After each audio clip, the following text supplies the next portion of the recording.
Hello friends, good morning. നമ്മുടെ LTV സീരിയലിലേക്ക് എല്ലാവർക്കും സ്വാഗതം.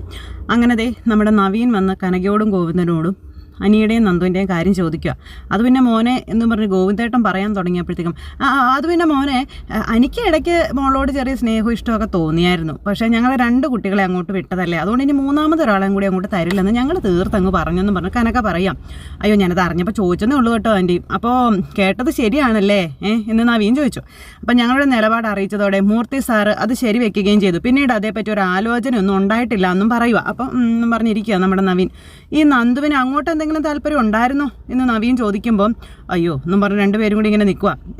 ഇല്ലില്ല, അങ്ങനെ അവൾക്ക് ഒരു താല്പര്യം ഉണ്ടായിരുന്നില്ല കേട്ടോ. പിന്നെ അനിയാണ് അവളെ വേണമെന്ന് പറഞ്ഞ് വാശി പിടിച്ചതെന്നൊക്കെ പറയാം. അപ്പം നവീൻ ഇങ്ങനെ ആലോചിക്കുക.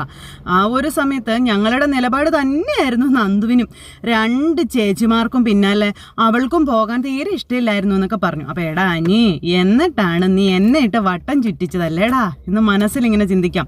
ഓരോരോ ആലോചനകൾ ഞങ്ങൾ ഇപ്പോഴും നന്ദുവിന് വേണ്ടി നോക്കുന്നുണ്ട് മോനെ. പിന്നെ ജാതകം ചേർന്ന് വന്നാൽ അത് നടത്തും എന്ന് പറഞ്ഞ് കനക ഇങ്ങനെ പറഞ്ഞപ്പം പക്ഷെ അവളുടെ മനസ്സ് മാറ്റിയെടുക്കാൻ ശരിക്കും പ്രയാസമാണ്.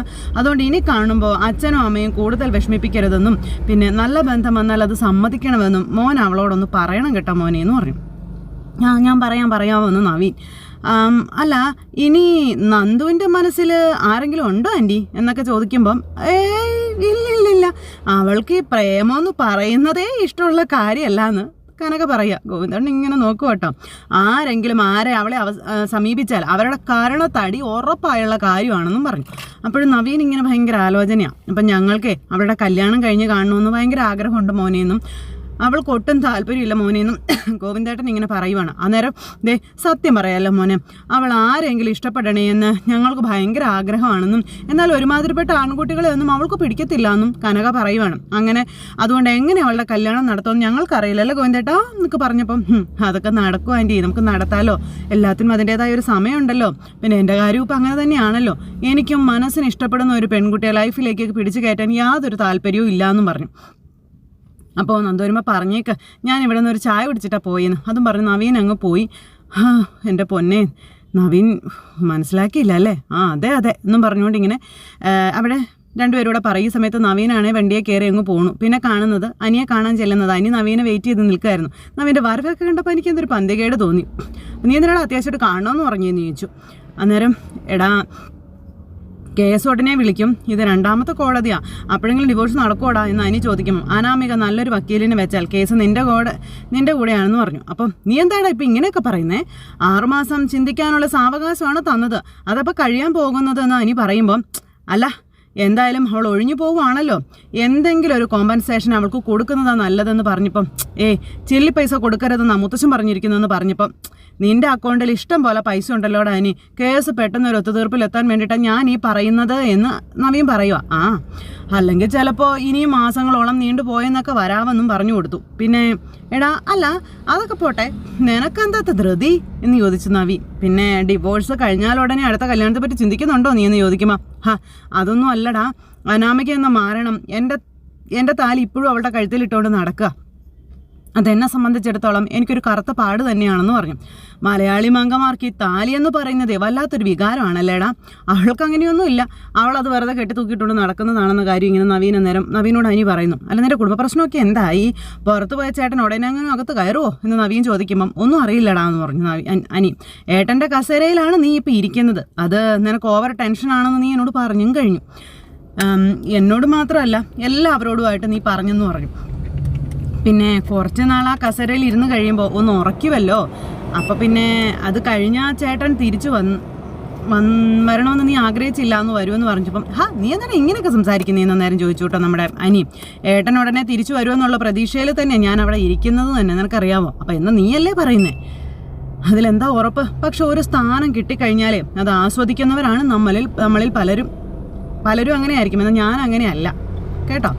ഏട്ടൻ വരാൻ വേണ്ടി കാത്തിരിക്കാൻ ഞാൻ.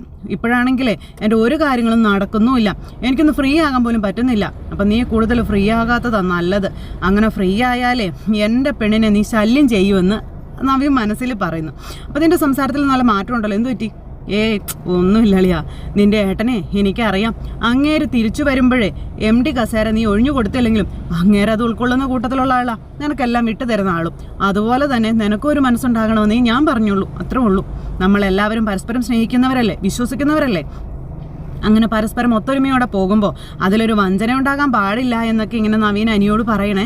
അപ്പോൾ അനി ഇങ്ങനെ ആലോചിക്കുക, നിനക്ക് എപ്പോഴെങ്കിലും എൻ്റെ പ്രവൃത്തി കണ്ടിട്ട് അങ്ങനെ തോന്നിയിട്ടുണ്ടോ എന്ന് ചോദിക്കുമ്പം അങ്ങനെ തോന്നിയിട്ടൊന്നും ഇല്ലടാ, ഞാൻ പിന്നെ പൊതുവേ ഒന്ന് പറഞ്ഞതേ ഉള്ളൂ. എന്നാ നവീനെ, എന്നാ നീ ഡിവോഴ്സിൻ്റെ കാര്യത്തിൽ പേടിക്കണ്ട, നമുക്ക് ശരിയാക്കടാ, ഓക്കേടാ എന്നും പറഞ്ഞുകൊണ്ട് നവീൻ അവിടെ നിന്ന് പോയി. ഓക്കെ എന്നും പറഞ്ഞ് നവീൻ അങ്ങ് പോയി കഴിഞ്ഞപ്പോൾ അനി ഇന്നിരുന്ന് എന്തോ ആലോചിക്കാം. ഇത് കഴിഞ്ഞതിന് ശേഷം പിന്നെ കാണിക്കുന്ന ആദർശും നയനയും കൂടി ഇങ്ങനെ വണ്ടിയിൽ വരുന്നു. അപ്പോൾ ആദർശിൻ്റെ ഫോണിലേക്ക് ഒരു കോൾ വരുന്നു. സേവിയറെ പറഞ്ഞോ, ഓക്കെ ശരി എന്നും പറഞ്ഞുകൊണ്ട് നമ്മുടെ ആദർശ് ഫോണും കട്ട് ചെയ്തു. എന്നിട്ട് വണ്ടി നിർത്താൻ പറഞ്ഞു ഡ്രൈവറോട്. വണ്ടി നിർത്തി. ഞാനിവിടെ ഇറങ്ങിക്കോളാം, നീ വീട്ടിലേക്ക് പോയിക്കോളാൻ പറഞ്ഞു. അല്ല ആദർശനെ സേവിയറിൻ്റെ അടുത്ത് ഞങ്ങൾ ഡ്രോപ്പ് ചെയ്യാമല്ലോ എന്ന് പറഞ്ഞപ്പം അതൊന്നും വേണ്ട, അതൊക്കെ ഒരുപാട് ചുറ്റുള്ള കാര്യമല്ലേ എന്ന് പറഞ്ഞു. അല്ല ആദർശേട്ടൻ എങ്ങനെയാ ഇപ്പോൾ പോവാ? ഞാൻ ഇവിടുന്ന് വണ്ടി പിടിച്ച് പോയിക്കോളാം, നിങ്ങൾ പോയിക്കോ, ഞാൻ പൊക്കോളാം എന്ന് പറഞ്ഞു. പിന്നെ പയ്യെ പോയാൽ മതി കേട്ടോ എന്ന് ഡ്രൈവറോട് നമ്മുടെ ആദർശ് പറഞ്ഞു. എന്നിട്ട് അവർ പറഞ്ഞു വിട്ടിട്ട് ആദർശ് വണ്ടിയിൽ നിന്ന് അങ്ങ് ഇറങ്ങി. ഈ സമയത്ത് ആദർശ് നേരെ അവിടെ ആ സേവിയറിൻ്റെ അടുത്തേക്ക് ചെന്നു. അവിടെ ചെന്നിട്ട് ആ എക്സിൻ്റെ ലൊക്കേഷൻ കാണിക്കുന്ന കാര്യങ്ങളും ഇതെല്ലാം നമ്മുടെ സേവിയർ പറയുക. അപ്പോൾ വലിയൊരു തെളിവ് തന്നെ ആദർശിന് കിട്ടി. അതുപോലെ AN ജ്വല്ലറിയുമായി അടുത്ത ബന്ധമുള്ള പലരും അവിടെ താമസിക്കുന്നുണ്ടെന്നും ആ ഹോട്ടലിനെ പറ്റിയൊക്കെ പറയുമ്പോൾ അതെനിക്ക് ഉറപ്പായിരുന്നു. അതുകൊണ്ടാണല്ലോ അന്ന് അവിടെ മുറിയെടുത്തോ എന്നെ പെട്ടെന്ന് തന്നെ മാറ്റിയതെന്നും പറയാം. അപ്പോൾ നമ്മൾ സംശയിക്കുന്ന ആൾ കഴിഞ്ഞ മാസം 2-3 തവണ ഗൾഫിൽ പോയിട്ട് വന്നിട്ടുണ്ടെന്നൊക്കെ പറയുമ്പോൾ ഇപ്പോൾ അവിടെ യുദ്ധമൊക്കെ നടക്കുന്നത് കൊണ്ടാകാം ഈ അടുത്ത സമയത്തൊന്നും വിദേശയാത്ര ചെയ്തതായിട്ട് കാണുന്നില്ല എന്നും ഈ സേവിയർ പറഞ്ഞു കൊടുക്കാം. അപ്പോൾ ഡേവിഡിനെ പോലെ ഒരാൾ ബിനാമി ആക്കിയിട്ട് അയാൾ പിന്നിൽ നിൽക്കുന്നുണ്ടെങ്കിൽ അയാൾക്ക് ഇത് മാത്രമായിരിക്കില്ല ബിസിനസ് എന്നുള്ള കാര്യം ആദർശ് പറയാം. അയാൾ ഒരു മില്യണർ ആകാനുള്ള സാധ്യതയുണ്ടെന്ന് പറഞ്ഞു. അപ്പോൾ അത് ഉറപ്പാണ്. അല്ലെങ്കിൽ പിന്നെ പണിക്കൂലി ഇല്ലാതെ ഇങ്ങനെ സെയിൽ ചെയ്യാൻ പറ്റുമെന്നും മാത്രമല്ല വിഷുവിനൊക്കെ സമ്മാന പെരുമഴയാണ് ഓഫർ ചെയ്തിരിക്കുന്നതൊക്കെ പറഞ്ഞു. അപ്പോൾ കള്ളക്കടത്ത് സ്വർണ്ണമൊന്നും അറിയാല്ലേ, പിന്നെ എങ്ങനെ വേണമെങ്കിലും കൊടുക്കാൻ പറ്റുമല്ലോ എന്ന് ആദർശ് പറഞ്ഞു. പക്ഷേ അത്രക്കാർക്ക് ആയുസ് കുറവാ സേവിയറെ എന്നും ആദർശ് പറഞ്ഞ് ഇത് തൽക്കാലത്തേക്കുണ്ടായ ഒരു കുതിപ്പ് മാത്രമാണെന്നും അത് അതിനേക്കാളും വലുപ്പത്തിൽ അല്ലെങ്കിൽ വേഗത്തിൽ താഴേക്ക് പോകുമെന്നും പറഞ്ഞു കൊടുക്കും ആദർശ്. ഈ AN ജ്വല്ലറി ഉണ്ടല്ലോ ചിത്രത്തിൽ പോലും ഉണ്ടാവില്ല എന്നും. ഞാൻ ആ ഹോട്ടലിലേക്ക് വന്ന കുറച്ച് കോൾസ് നോട്ട് ചെയ്തിട്ടുണ്ട്, ആ നമ്പറുകൾ ഞാൻ സാറിന് സെൻഡ് ചെയ്ത് തരാമെന്ന് പറഞ്ഞു. അങ്ങനെ വിവരങ്ങളും കാര്യങ്ങളെല്ലാം ശേഖരിച്ചതേ അവരങ്ങ് പോകുന്നു. പിന്നെ കാണിക്കുന്നത് നയനയൊക്കെ ഇങ്ങനെ വരുന്ന വഴിക്ക് പോലീസ് ചെക്കിങ്. അപ്പോഴേക്കും ഇവരുടെ വണ്ടിക്ക് കൈ കാണിച്ചു, വണ്ടി കൊണ്ടൊന്ന് നിർത്തി. അപ്പോൾ ദേ പോലീസുകാർ വണ്ടി ചെക്ക് ചെയ്യാനായിട്ട് ഇങ്ങനെ എനിക്കപ്പോൾ വേറൊരു പോലീസുകാരനാണ് അവിടെ നിൽക്കുന്നത്, നന്ദു അല്ല. അപ്പോൾ നിങ്ങൾ എങ്ങോട്ടാ, രണ്ടാളും ഇറങ്ങിക്കേ എന്നൊക്കെ പറഞ്ഞ് രണ്ടുപേരെയും പിടിച്ചിറക്കും. അപ്പോൾ ഇവർക്കൊന്നും മനസ്സിലാവുന്നില്ല, ഇവർ നോക്കും. അപ്പോൾ പോലീസുകാർ വണ്ടി മൊത്തം പരിശോധിക്കാനായിട്ട് പറഞ്ഞു. അങ്ങനെ അവർ പരിശോധിക്കും കേട്ടോ. നോക്കുമ്പോൾ അതിൽ നിന്നൊരു ബാഗ്. അപ്പോൾ ഇതാരാന്ന് ചോദിച്ചു. സാർ ഇതെന്നെ ഡ്രൈവറാന്ന് പറഞ്ഞു നയന. ഓ ഈ ബാഗിൽ എന്താ എന്ന് ചോദിച്ചു കേട്ടോ. അപ്പോൾ അറിയില്ല എന്ന് പറഞ്ഞു. ഇത് നിങ്ങളുടെ കാറല്ലേ എന്ന് ചോദിച്ചു അദ്ദേഹമേ. അതെ. പിന്നെ എന്താ അറിയാത്തതെന്ന് ചോദിച്ചു. അത് പിന്നെ ഞാൻ ഇങ്ങനെ ഒരു ബാഗ് ഇതിനകത്ത് കണ്ടിട്ടില്ല എന്ന് നയന പറഞ്ഞപ്പം അപ്പോൾ അത് ശരി, അപ്പോൾ ഇതിനകത്ത് എന്താണെന്ന് അറിയണമല്ലോ എന്ന് പറഞ്ഞുകൊണ്ട് ഇയാളത് തുറന്നു നോക്കിയപ്പോൾ കുറേ സ്വർണം. ഇത് കണ്ട് നയനയും ഡ്രൈവറും ഒക്കെ നടുങ്ങിപ്പോയി. ഇതെന്താ ഇതെങ്ങനെ നിങ്ങളുടെ കാറിൽ വന്നതെന്ന് ചോദിച്ചു. അയ്യോ സാർ എനിക്കറിയത്തില്ല എന്ന് നയന പറഞ്ഞു. അപ്പോൾ ആർക്കും ഒന്നും അറിയത്തില്ലല്ലേ, ഇത് പൈസ കൊടുത്ത് വാങ്ങിയ സ്വർണ്ണമായിരുന്നെങ്കിലേ ഇങ്ങനെ ഒളിച്ചു വെക്കേണ്ട കാര്യമൊന്നും ഇല്ലായിരുന്നല്ലോ എന്ന് പറഞ്ഞു കേട്ടോ. അപ്പോൾ ഞങ്ങൾ പോലീസുകാർക്ക് കിട്ടിയ മെസ്സേജ് ശരിയായിരുന്നല്ലേ എന്ന് ഇയാൾ ചോദിക്കുക. ഇനി വന്നത് എവിടെ നിന്നാണെന്ന് അറിയണം എന്നും പറഞ്ഞു. അപ്പോഴേക്കും സാർ ഞങ്ങൾക്കതേപ്പറ്റി ഒന്നും അറിയില്ല സാർ എന്ന് പറയാൻ നയന. അങ്ങനെ പറയുമ്പോൾ തന്നെ നിങ്ങൾ നിരപരാധിയെന്ന് വിശ്വസിച്ച പോലീസിന് നിങ്ങൾ വെറുതെ വിടാൻ പറ്റുമോ? അതുകൊണ്ട് കാറിലെ സഞ്ചാരം ഇനി വേണ്ട, രണ്ടാളും ഞങ്ങളുടെ വണ്ടിയിലോട്ട് കയറാൻ പറഞ്ഞു. അപ്പോൾ ഇവർ രണ്ടുപേരും അന്തം വിട്ടിങ്ങനെ നോക്കുക. സാറേ ഇത് അനന്തമൂർത്തി സാറിൻ്റെ കൊച്ചുമോൻ്റെ വൈഫാണെന്ന് പറഞ്ഞപ്പോൾ ഇയാളിങ്ങനെ നോക്കുക കേട്ടോ. മൂർത്തി ജ്വല്ലറിലെ ആദർശ് സാറിൻ്റെ വൈഫാണെന്ന് പറഞ്ഞു. അപ്പോൾ ആരുടെ വൈഫാണെങ്കിൽ എനിക്ക് എന്താടാന്ന് ഇയാൾ ചോദിക്കുക. ഇവളാണ് മുതലാളിയെന്നല്ലേ നീ പറഞ്ഞത്, നീ തൊഴിലാളിയും അല്ലേ? അപ്പോൾ മുതലാളിയും തൊഴിലാളിയും ഒന്നിച്ചു വരണം ഞങ്ങളുടെ വണ്ടിയിലോട്ട് എന്നൊക്കെ പറഞ്ഞ് ഇങ്ങനെ പറയുന്നു. അപ്പോൾ ഈ ഡ്രൈവർ ഇങ്ങനെ നോക്കി നിൽക്കുക. എന്നിട്ട് ഈ സ്വർണ്ണത്തിൻ്റെ ഉറവിടം ഞങ്ങൾക്ക് പറഞ്ഞു മനസ്സിലാക്കി തരികയും വേണമെന്ന് പറഞ്ഞു. അപ്പോൾ നയന പറഞ്ഞു സാർ ഞങ്ങൾക്ക് അറിയില്ല, ഞങ്ങളിതൊന്നും ചെയ്തിട്ടില്ല സാർ, ഇതാരോ ഇതിനകത്ത് മനഃപൂർവ്വം കൊണ്ടുവന്ന് വെച്ചതാ സാർ എന്നൊക്കെ പറയുമ്പോൾ പിന്നെ സ്വർണം മനഃപൂർവ്വം കൊണ്ട് വെച്ചിട്ട് നിന്നെയൊക്കെ രക്ഷപ്രഭുക്കളാക്കണമെന്ന് ആരും ആഗ്രഹിച്ചിട്ടുണ്ട്, അങ്ങനെയാ ഇതിനകത്ത് സ്വർണം വന്നത് അല്ലേ എന്നൊക്കെ ചോദിച്ചുകൊണ്ട് അയാൾ ഇവരിങ്ങനെ കളിയാക്കുക. ഞങ്ങൾക്ക് ബലം പ്രയോഗിക്കേണ്ടി വരരുത്, വേഗം വണ്ടി കയറാൻ പറഞ്ഞു. അങ്ങനെ നിർബന്ധിച്ച് നയനയും ആദർശനെയും പോലീസ് പിടിച്ചുകൊണ്ട് പോവുക. അങ്ങനെ പോലീസ് സ്റ്റേഷനിൽ ചെന്നു. അപ്പോൾ ഇവിടെ ഇറക്കിക്കൊണ്ട് വാ എന്നും പറഞ്ഞുകൊണ്ട് ആ പോലീസുകാരൻ നയനയോട് വളരെ ഹാഷായിട്ട് സംസാരിക്കുന്നു. അപ്പോൾ ദേ അയ്യോ ഇത് നന്ദു മേഡത്തിൻ്റെ ചേച്ചിയാണ് എന്നും പറഞ്ഞുകൊണ്ട് ഇങ്ങനെ നേരത്തേക്ക് അവിടുത്തെ ASI പറഞ്ഞു. ഇവളിപ്പോൾ ഒരു ചേച്ചിയല്ല, ഇവളെന്നെ സംബന്ധിച്ചിടത്തോളം കള്ളക്കടത്ത് സ്വർണത്തിലെ പ്രതിയാണെന്ന കാര്യം ഇയാൾ ഈ ASIയോട് പറയണു. പിന്നെ ഇവളുടെ കാറിൽ നിന്ന് കണ്ടെടുത്ത കള്ളക്കടത്ത് സ്വർണം നമ്മുടെ വാഹനത്തിലുണ്ടിപ്പോൾ എന്നും ഇയാൾ പറയുകയാണ്. പിന്നെ അതും എടുക്കാൻ പറഞ്ഞു, അതൊക്കെ കൊണ്ടുവന്ന് എല്ലാവരെയും കാണിച്ചൊക്കെ കൊടുത്തു. അപ്പോൾ മൂർത്തി സാറിൻ്റെ കൊച്ചുമോളാണ്, അപ്പോൾ കൊച്ചുമോൻ്റെ ഭാര്യയാണ്, ഇവർക്ക് ഇതിൻ്റെ ഒന്നും കാര്യമില്ല എന്നൊക്കെ ASI പറയുമ്പം ഇതൊക്കെ ഞാൻ തന്നോട് ചോദിച്ചോന്ന് ഈ പോലീസുകാരൻ ചോദിക്കാം. ഇവൾ ഏത് കൊമ്പത്തെ ആളായാലും നമുക്കെന്താണെന്നൊക്കെ CI ഇങ്ങനെ ചോദിക്കുമ്പോൾ എനിക്കിത് കേട്ടപ്പോൾ ദേഷ്യം വരാൻ തുടങ്ങി. എൻ്റെ മൊബൈലിൽ ഒരു മെസ്സേജ് വന്ന അനുസരിച്ച് ഞാൻ ഇവളുടെ കാറ് പരിശോധിച്ചതെന്നും അപ്പോൾ ആ മെസ്സേജിൽ പറഞ്ഞതെല്ലാം സത്യമായിരുന്നു എന്നും ഇയാൾ പറയും. അങ്ങനെ നയന കള്ളക്കടത്ത് സ്വർണം കടത്തിയെന്നും പറഞ്ഞുകൊണ്ട് ഇങ്ങനെ പറയും കേട്ടോ. അപ്പം നന്ദു മേഡം ഇതൊന്നും അറിഞ്ഞിട്ടില്ലെന്നാണ് തോന്നുന്നതെന്ന് ASI അവിടെ നിന്ന് നയനയോട് പറയാം. മേഡം വാ എന്ന് പറഞ്ഞ് നയനയും കൂട്ടി അകത്തേക്ക് ചെല്ലുന്നു. അപ്പം നന്ദു അവിടെയുണ്ട്. ആ സമയത്ത് നന്ദുവിൻ്റെ അടുത്തേക്ക് CI ചെല്ലുന്നത്. കള്ളക്കടത്ത് സ്വർണ്ണമായിട്ട് ഓരോ സ്ത്രീകൾ വഴിയാണ് പല ബുദ്ധിമാന്മാരും കാര്യങ്ങൾ നടത്തുന്നതെന്നും അങ്ങനെ ഒരുത്തിയെ പിടിച്ചിട്ടുണ്ടെന്നും നന്ദുവിനോട് പറയാം. അപ്പോൾ ഇങ്ങനെ നന്ദു മുകളിൽ നിന്നുള്ള പ്രഷറിനെ പറ്റിയുള്ള കാര്യങ്ങളെല്ലാം പറയുക. അപ്പോൾ അപ്പോൾ ഒരുത്തെ അറസ്റ്റ് ചെയ്തിട്ടുണ്ടെന്നും അവൾ സഞ്ചരിച്ച വണ്ടിയിൽ നിന്നാണ് ഈ സ്വർണ്ണം എടുത്തതെന്നുള്ള കാര്യം പറഞ്ഞു. അതൊരു സ്ത്രീ ആയതുകൊണ്ട് എനിക്ക് പോലീസ് മുറയിൽ ചോദ്യം ചെയ്യാൻ ചില പരിമിതികളുണ്ടെന്ന് പറയാം, അതറിയാലോ തനിക്ക്. പിന്നെ അതുകൊണ്ട് നന്ദന തന്നെ അവളെ വേണ്ടുന്ന രീതിയിൽ ചോദ്യം ചെയ്തിട്ട് അവളുടെ ഉള്ളിലുള്ളതൊക്കെ പിടിച്ചെടുക്കണമെന്ന് പറഞ്ഞു.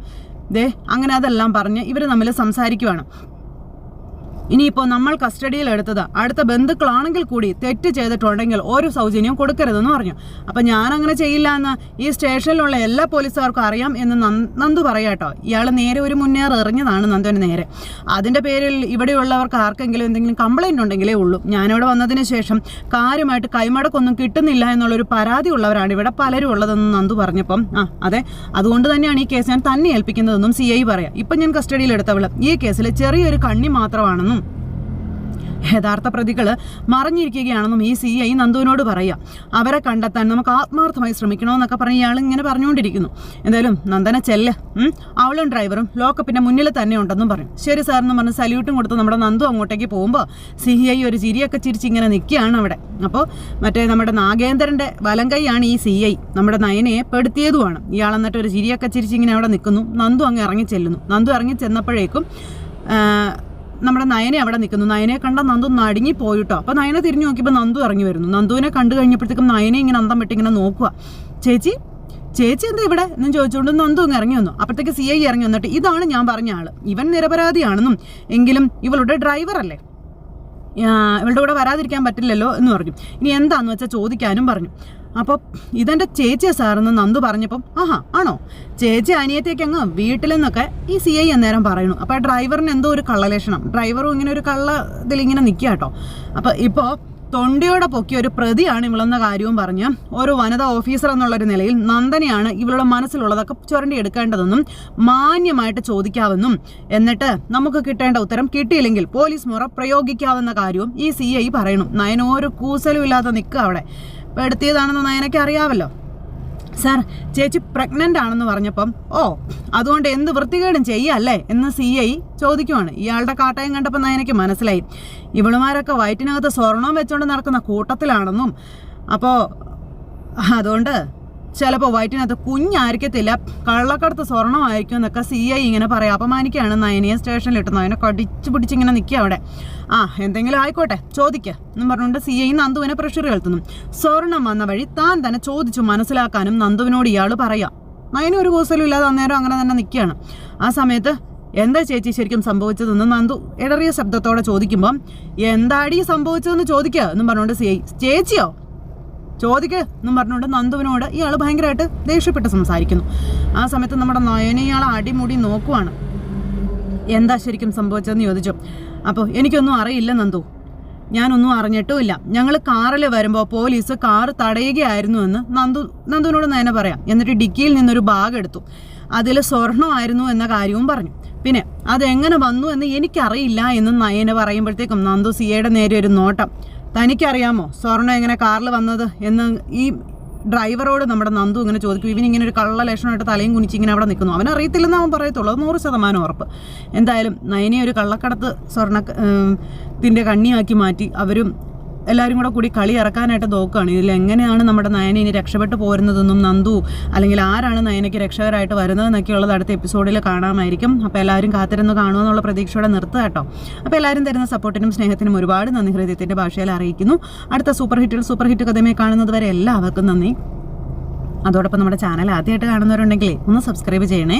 തൊട്ടടുത്ത് കാണുന്ന ബെൽ ബട്ടൺ അമർത്തി കഴിഞ്ഞിട്ടുണ്ടെങ്കിൽ നമ്മുടെ വീഡിയോസ് എളുപ്പത്തിൽ കാണാൻ കഴിയുന്നതായിരിക്കും. നോട്ടിഫിക്കേഷനായിട്ട് നിങ്ങളുടെ ഫോണുകളിലേക്ക് നമ്മളുടെ എപ്പിസോഡുകൾ എത്തുന്നതായിരിക്കും. അപ്പോൾ ആരും മിസ് ചെയ്ത് കളയില്ല, സപ്പോർട്ട് ചെയ്യുമെന്നുള്ള പ്രതീക്ഷയോടെ നിർത്തുക കേട്ടോ. എല്ലാവർക്കും ഒരുപാട് നന്ദി. ടാറ്റാ.